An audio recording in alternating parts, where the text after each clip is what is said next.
início à votação da medida provisória. Com a palavra, o deputado Danilo Forte, do PSB do Ceará, falando pela liderança do partido. Senhor presidente, senhoras e senhores deputados, hoje a minha fala é para o plenário.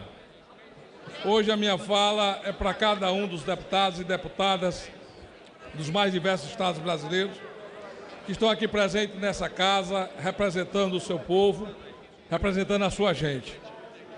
O modelo político brasileiro faliu em todos os sentidos.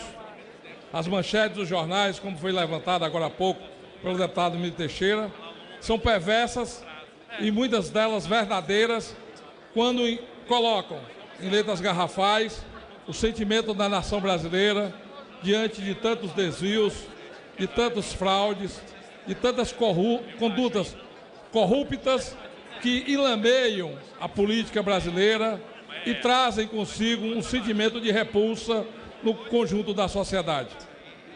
E nesse momento só há um remédio, só há uma solução.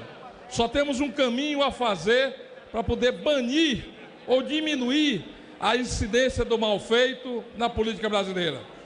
É sairmos desse processo com uma reforma política mínima necessária para ter alguma tranquilidade e alguma luz a partir de 2019 que seja capaz de conduzir o país para novos rumos.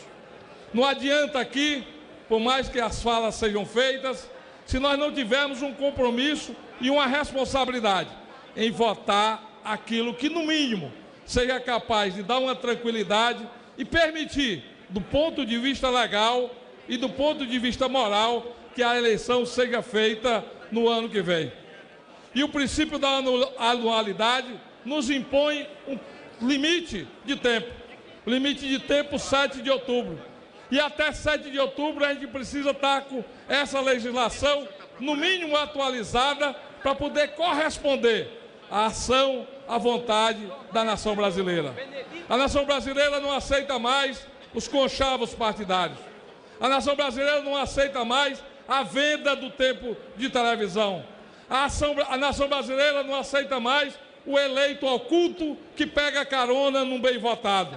A nação brasileira quer uma transição que seja capaz de fazer com que nós possamos nos orgulhar dos nossos representantes, dos nossos deputados, dos nossos senadores, das nossas deputadas, dos nossos vereadores. E é exatamente isso que essa casa tem a obrigação de fazer nesse momento. A omissão, a discussão estéril, que não chega a um consenso mínimo favorável a uma votação, prejudicará inevitavelmente a todos aqueles que têm na política a sua vocação, a todos aqueles que têm uma responsabilidade com seus eleitores, a todos aqueles que se acham aqui na envergadura de poder debater aquilo ao qual o povo nos propôs, de legislar, de votarmos as matérias, de enfrentarmos o plenário, sem buscarmos na obstrução um refúgio, uma saída acovardada para não votar. Os partidos precisam ter um entendimento mínimo do seu papel. Eles que nas suas direções partidárias, na grande maioria, estão completamente ausentes do debate político. E é por isso que poucos, ou quase nenhum deles, consegue sequer fechar uma questão, consegue sequer ter um posicionamento próprio com qual a reforma política que a gente tem que votar.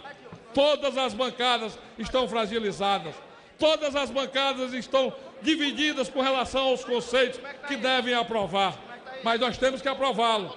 Então é necessário que a maturidade, que a paciência seja capaz de construir dentro dos blocos aqui representados um mínimo necessário para que naquilo que nos une, naquilo que é capaz de dar transparência ao processo, a gente possa votá-lo. E o tempo é exíguo, o tempo é muito curto, e o debate já vem há muito tempo. Não é um debate da noite para o dia, não é uma questão nova na política brasileira, é uma questão que já vem se alimentando daquilo que há de pior, que é do dinheiro oculto, que ninguém sabe a origem das doações, ou muitas vezes busca de empresas de forma fraudulenta para ter peso político na República Brasileira, comprando bancada e investindo recursos escusos exatamente para fragilizar a nossa democracia. Então, irmãos, Então, deputados e deputadas, é fundamental o compromisso e a responsabilidade. Nós temos que votar pelo menos aquilo que é viável se concluir uma votação até o final do próximo mês.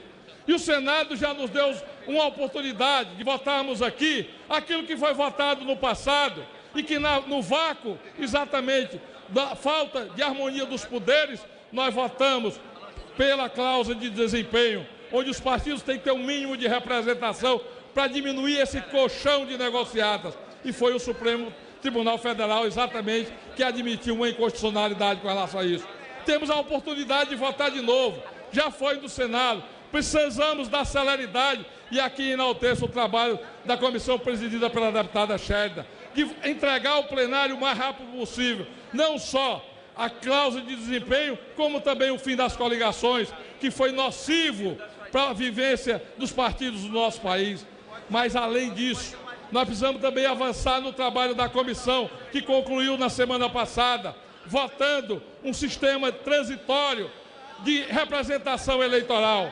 Nós não temos condições de mapear na geopolítica brasileira os distritos para formatar o digitalmente de imediato. Nós não temos como fazê-lo num país do tamanho de um continente. Nós não temos fazê-lo num país que tem mais de 130 milhões de eleitores. Então nós precisamos de tempo para fazer o digital misto. Mas tem um projeto de transição que abriga uma nova representação de fácil entendimento pela população, que é exatamente aquele no qual os mais votados são os representantes do povo. E assim é o princípio da democracia. O princípio maior da democracia é a cada cidadão um voto, e a cada soma de votos, a eleição do seu representante nas casas legislativas.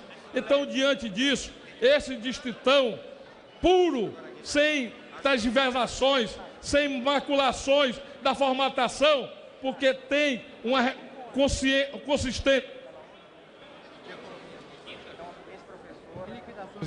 tanto do ponto de vista jurídico, porque abriga na Constituição a cláusula da representatividade, como do ponto de vista matemático, porque as empulhações que foram criadas, criando o tal de semidistritão ou distritão misto, elas não têm embasamento, nem sequer jurídico, porque cria distorções sobre a eleição para o mesmo cargo de forma diferente, como também matemático, porque você não sabe o que vai ser proporcional, nem o que é que vai ser votado na legenda, nem majoritariamente.